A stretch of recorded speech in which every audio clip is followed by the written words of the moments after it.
Naubina, Darohit, Mini yaning de hire si pauba, Namai do ikai do nangbo. Rohit na amu. Si matang sida nang yaurakan. Tontoi na amu yaw sillai. Kay giyauri diba? Ay koy di pantoi she, ay koy gi imana bi oira banina, kara yaw tare, kamdaw sheba. Rohit na amu. Hoy, noy nupini, nupa ay koy di amula kanu, apaba karisu oiroi. Tontoi, saugalak na. Kaya ba, na hojiki do. Ay koy si nupini na usitiro. Ha, usitiro noy do. Noy na dumain tauraga, ay koy na kiraga chingkidong manbraba. Ha, manbraba. Naubina, patta nungda thok tare haiduna, pantoiga, tontoiga da, chalase haiduna, makut chingduna, mafamdudagi, khara laptak na chatkirami. Pantoi, wa langa amatta ngangkidre, mapisu, tapna tarai. Pantoi na. Noy na bani aigi matangdagi mi khanai kaigino haina panthoi na kaptuna hairi tonthoi na amu panthoi nang kaigi kapino nangi ekhoi leirisidi nangonda usitaba mi singdo ekhoi da su usitaba ni khale naubi na amu kakano se panthoi ekhoi nungai teba nangna kapado tanjadu da panthoi gi phone lai panthoi tari bama pidu taithok phone adu paikhatli panthoi Hello, Mama. Manina. Panthoi, na hongji yumda thuna lao. No imado. Manina, wa haiba loidringaida panthoi na. Mama, ima kay dore haino. Manina amo. No imado, khara kanna nare na pau piramine. Panthoi, awaba gi mathakta, awaba ama amu, pikliba makoktuda, namsin bagum thoklare. Panthoi, leptana mapi adu, Thingbina bayaw da bagum sintharagli. Tonthoi na. Panthoi, kanano, kay hairak lino base, akoy da tamo ba? Panthoi na. Naubi, tonthoi, ay moirang da amta thimbiyo se. Ay yung da amta thuna thimbiyo ba? Naubi ga, tonthoi ga, loina na panthoi bu, mayum rom da lakminari. Panthoi, mayum gi thongan yaw baga, thuna, mayum da chenchin ki. Panthoi, mayum da changlakpada, Mamagi leiramiba mataududa amukka hena maichak pibagum tauri. Panthoi na. Ima, nachala mitpango basi ima. Naubiga, tonthoi gasu, imung da changlai, ure, panthoi gi mama, pamung da, pibang khara sok na leibadu. Asang bi, mamitu, tab na pangthok lai. Ima kay shutong diye, ima gi bema. Kay gino nang nakabli dubo, kakano siya. Panthoi na. Kay kino ima, nasada na hangkay haraktidi. Nasanong shitrabo ima. Hairaga, panthoi hen na mapitari. Asang bi. Hujikti, ima na aba paranida. Ija alak na banina. Ima ka shutawiye. Ima ka na aba natida. Panthoi na amo. Ay, ada jalarogi imaga po na lerani hujikti. Naubiga tonthoi gana panthoi bu amukta thokla u haiduna kauthokli tonthoi na imase hospital na pukhatpana phani panthoi tanjaduda maniga isan gasu panthoi khoida yaurai manina panthoi iche do hospital na purasi lao kuitharadi phararoi ne khudakta panthoi gi mama bu rims hospital da pukhala ami panthoi na Tonthoi, naubi, noi ani siyumda hanaba tawro. Noi gi imung manung na pakhalamani. Tonthoi na. Yani da adubudi. Ado, aikoi su hankinaba tawrage. Hayeng anta laki. Naubi na amu. Adudi panthoi, aikoi halukige. Nang yam ka hena su khanjinganu ko. Aikoi leisidi. Panthoi na. Somda tonthoi thenglaba phawba yumda halaktabaduda pakhatnarami ngahak leiraga tonthoi nungaitana mayumda changlai ningthemna kaini cha tombe ngasidi thengida gaida challuinu ne nangbo aikhoidi somda pakhatnarure ne pakpina imadi nang kai chakhrabano na leibanga amata khangludrabani tonthoi na amo as ima pabung ay ngasidi am nungaite wakhanse am wai ningthemna ho adububa kaidawba yaurage ba ichabo tonthoi na amo pabung panthoi du khangidana Ngasai makai wa ngangdana tuminna phamlamba athoibadu panthoi palakpaduda machanupida yengkhalai. Ningthemna khangine ado kaidoraba. Tonthoina amu moi mamado yam kanna naduna leiba kuira male. Phibam yam soknoi. Haujipudi hospital da pukhale. Aidi panthoido yengba ngamde. Yam nungaite da babu. Pakpina ihe onthokna nungai khijeda. Ichado yam waramani ne. Tawbanga khanglamaroi tawrido mathanta. Tonthoina amu haujipudi moi mama khoi nene khoiga punna lehauri mama. Ningthemna nungaite da hayenga na chalusi. Ichado yam nusibani ne. Athoiba panthoigi wadu tabada masu yam nungairamde. Athoibana pabung aisu chatpadu yauge. Ningthemna ho chachi. Athoiba wa adu hairamaga magi kada changlai. Wakhalda panthoiga wari yamna sana ninglai. Machanupidagi number laushira haina khali. Adubu machanupina amu kai khankini haina amu khali. Tanjaduda athoiba khangning hek ningsinglai. Nongma machanupina panthoigi number dagi tawrakpadu ningsinglai.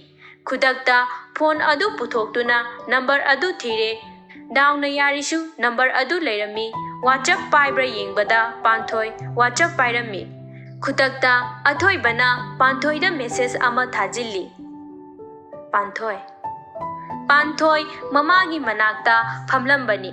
Message ama lakpa taraduna naubi oira jalana message adu yengi. Number khangdaba amana message tharakpaduda panthoi wakhalda khali. Kana oira jano sidi. Aidi aina khangdaba midasu number pikibasu leite. Panthoi su message adu halli. Kana oira bano. Athoibana aine da athoibane karbo nangbo.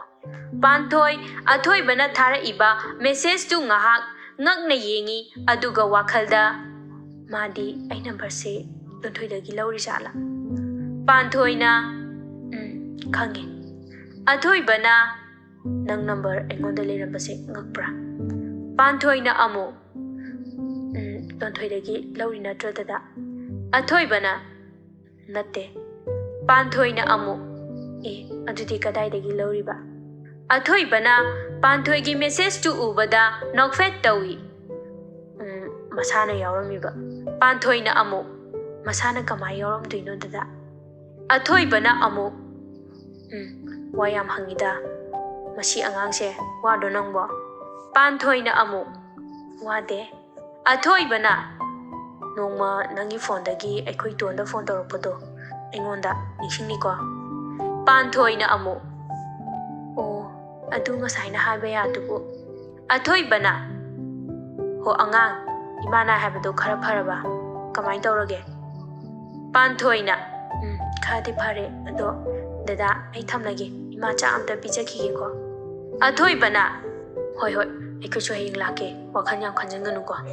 Panthoina athoiba laithoklakpada tonthoi athoibana message thanariba aduda yengduna leirami. Athoiba khangna kaisu torobe huralaga kanana changlo haigeba. Tonthoina amu tamo kanaganuba message thanai dubo ai lakpaga se udidubo ba. Athoibana noina namaganida. Tonthoina tamo nang nupi kora pa haisha. Athoibana amu chalo torobi ai ngakta pothage nang ubase pothabaga ne yadabu mande. Tonthoina nushide helaima. Tonthoi machinda murum sonduna mabungi kadagi thokare. Machangi mataududa no awi. Mathangi numit adu tonthoi khoigi imung manung punna panthoigi mama anaba hangbala ami. Pakpina ibema panthoi no imagi nabase doctor na kai hairige. Panthoina kidney da nung ama lei haye. Operation ama tawraga loktakchi haye mama. Pakpina amu adudi kuitharanu ima khoisu mateng pange. Ado operation gi matang sidi noi mama khoina kai hairiba. Manina ichema aina de hayeng hangchi sida tawnaba kanna tawri. Ningthemna hoine kuitharadi afaba oiro hayeng oina tawnaba hairo. Paisagi wadi kaisu khalunu aikhoina puthoke ko. Manina yanida taibungo akhoi dum puthokjage. Panthoina yarani pabung akhoi dum hona jarage. Tonthoina kari yaba yaro ai saukchani ko. Ningthemna ichana kaigi wari no ne nangchu aigi icha gumbani ne icha tonthoiga chap manai. Asangbina amu khangdreda noi mayamna aigi pung he wabire. Pakpina amu iche wakhalsu punga wanasu khanjinbiganu nungai ne hek leithu. Asangbina icha nupi asigi khanbada sibasu ngamdre tawrise. Pakpina hahede da iche adisharu wakhan nungai ne leibiu icha panthoigi di waningai kaisu leiteda gyan tabanina naya aphaba ama soiduna phangani warunu ko iche. Asangbina noina aigi icha bu nusibidana ungthai thagat pire. Pakpina icha panthoigi di akhoi mayam leirisidi aigi icha nupiga chap mane. Mamagi wahaiduda athoiba machinda tapna sonjai macha nupiga chap mane kaina mamung nupi oidisida. Pakpina kai haibanu ibungo phajana hayudana kainom haikiba marine. Athoiba ik aha tawduna hairi. Ima che thuna naba phaninge haibani ima. Asangbina ibungo sidi ibemanagi nachanupara thokna phajakreda nupa thokna hek phajai gyan taba mani chadi. Pakpina hoiche mayamba sidi gyan khara tai machanupi sidi gyan taro haiba yade icha panthoi dongna ne gyan taradi nungai gadabani. Tonthoina panthoigi manakong mayada changchinduna haire. Asi haibadagi haraubana loiramani amase phajai gyan tai kaina khara haikibagi. Panthoina tapna hayu mi amuk takhaga nungai kiroye. Tonthoina is nungai tabaga phawbiriro. Panthoina nate. Tonthoina is yade ko mi singse. Panthoina amu kaino tonthoi nangkarando matang sande ko. Ningthemna adomani ngasigi cha isingdi kamai tawre. Manina taibungo hauji ayuk kibudi panthoi manena puraani. Ningthemna hore nungdangi dudi akhoi ne hek thilaage. Manina yarinda taibungo. Pakpina amu yade akhoi na puraktoini ko. Manina taibungo ga itai bemagana yadrabanina hek purakpa duni. Asangbina amu purakta su yarabasida punga hek wabire. Ado aina ba pharaba matungda punna chakchara amatangdi chaminasi. Pakpina ho yai che. Ningthemna phare dudi akhoi so amuk khanaba tawrasi horen amuk laglage. Tonthoina amu panthoi aisu college phawta chatlukige nangna yahaudaba nochingdo adusu ai khara singbiraage ko. Panthoina yani da tonthoi ai dum sinjage. Tonthoina amu ai sarok Panthoina saunoba hoi pharese nangsu college ani haido chathu ura. Tonthoina amu adunidana asi haina duna ningthem pakpi tonthoi channaba thoglai. Matung ithang thangna athoiba thoglai. Athoibana panthoigi manakong mayada tamna haire. Wakhal yam khanjinganu ko ngang macha. Panthoi athoibagi waduda yenglai. Athoibasu adu hairamaga thokhare. Panthoi mamagi operation su loikhare. Panthoi mamasu numi khara nidi mani khoida leiba tarami. Mani nadi panthoi mamasu moiga punna leirasina kanna hairi. Panthoi mamagi kada mamana tumnaba phamung kanna semi. Asangbina imagi panthoi nangsu hayingdagi college kanaba tawroko. Panthoina hoi ma phamung semduna khumlai. Asangbina chalo nangsu lairik ngahak tawjaruro imasu tumnaba tawrage. Panthoina amu aduima nungai taba ama hek leibaga aira nenera kauro ko. Asangbina nane sisu yang wajarabani ne aigi amu angangi amu honabada. Panthoina amu nene kauba nungai tasu ai kauro koima. Asangbina ho Panthoi mama mutum halamaga magi karom da changlai. Panthoi ngahak magi phamungda makhong adu yanthaduna phammi. Mon mayadagi phone adu lawduna yenglubada message ama leirami. Message adu hangdoktuna yenglubada athoibagi oirami.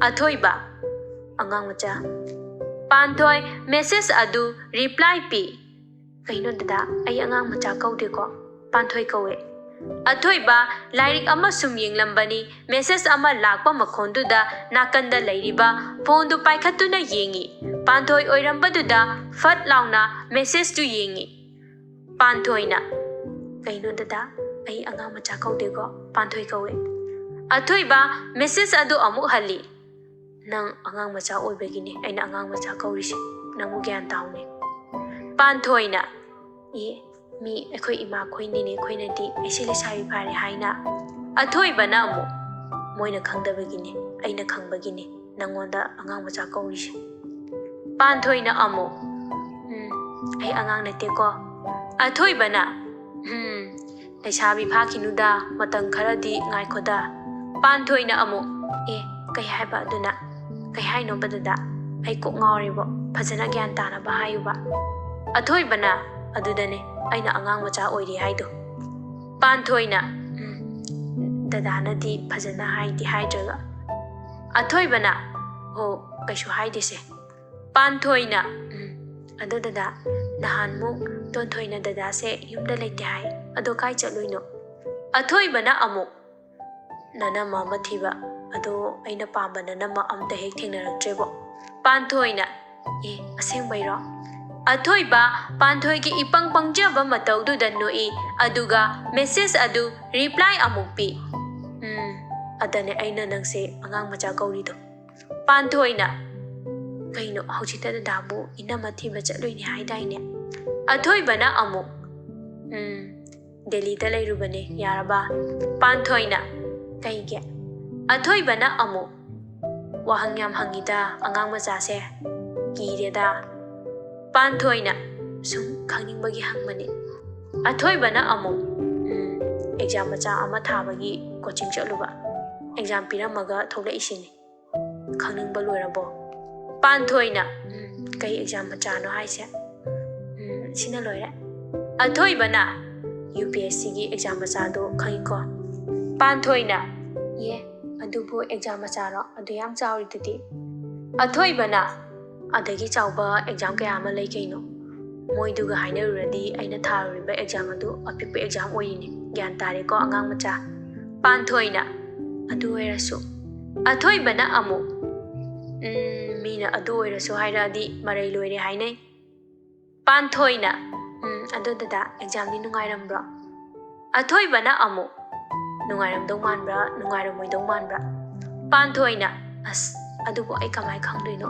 ꯑꯩꯅ ꯊꯥꯕꯁꯨ ꯅꯠꯇꯅ ꯑꯊꯣꯏꯕꯅ ꯅꯪꯅ ꯅꯨꯡꯉꯥꯏꯔꯝꯅꯤ ꯈꯜꯂꯒꯅ ꯅꯨꯡꯉꯥꯏꯔꯝꯃꯅꯤ ꯅꯨꯡꯉꯥꯏꯔꯝꯃꯔꯣꯏ ꯈꯜꯂꯒꯅ ꯅꯨꯡꯉꯥꯏꯔꯝꯃꯔꯣꯏ ꯄꯥꯟꯊꯣꯏꯅ ꯈꯪꯗꯦꯗ ꯑꯩ ꯑꯗꯣ ꯗꯗꯥ ꯑꯩ ꯐꯣꯟ ꯊꯝꯂꯒꯦ ꯅꯣꯠ ꯑꯝꯇ ꯁꯤꯟꯗꯣꯛꯈꯤꯒꯦ ꯑꯊꯣꯏꯕꯅ ꯑꯃꯨꯛ ꯍꯣꯏ ꯑꯗꯣ ꯌꯥꯝ ꯊꯦꯡꯅꯗꯤ ꯇꯨꯝꯒꯅꯨꯀꯣ ꯅꯁꯥ ꯑꯃꯨꯛ ꯆꯣꯛꯊꯅꯤ ꯄꯥꯟꯊꯣꯏꯅ ꯄꯥꯟꯊꯣꯏ ꯐꯣꯟ ꯑꯗꯨ ꯃꯥꯒꯤ ꯃꯣꯟ ꯃꯌꯥꯗ ꯑꯃꯨꯛ ꯊꯝꯈ꯭ꯔꯦ ꯑꯗꯨꯒ ꯃꯥꯒꯤ ꯁꯤꯟꯒꯗꯕ ꯅꯣꯠꯁꯤꯡ ꯑꯗꯨ ꯁꯤꯟꯕ ꯍꯧꯈ꯭ꯔꯦ ꯁꯤꯟꯕ ꯂꯣꯏꯔꯛꯄ ꯑꯗꯥꯏꯗ ꯄꯨꯡ 11:30 ꯇꯥꯔꯝꯃꯤ ꯄꯥꯟꯊꯣꯏ ꯇꯨꯝꯂꯒꯦ ꯍꯥꯏꯅ ꯐꯃꯨꯡꯗ ꯆꯪꯂꯛꯑꯦ ꯇꯨꯝꯃꯒꯦ ꯍꯥꯏꯅ ꯇꯧꯔꯛꯄ ꯑꯗꯨꯋꯥꯏꯗ ꯃꯦꯁꯦꯖ ꯑꯃ ꯂꯥꯛꯏ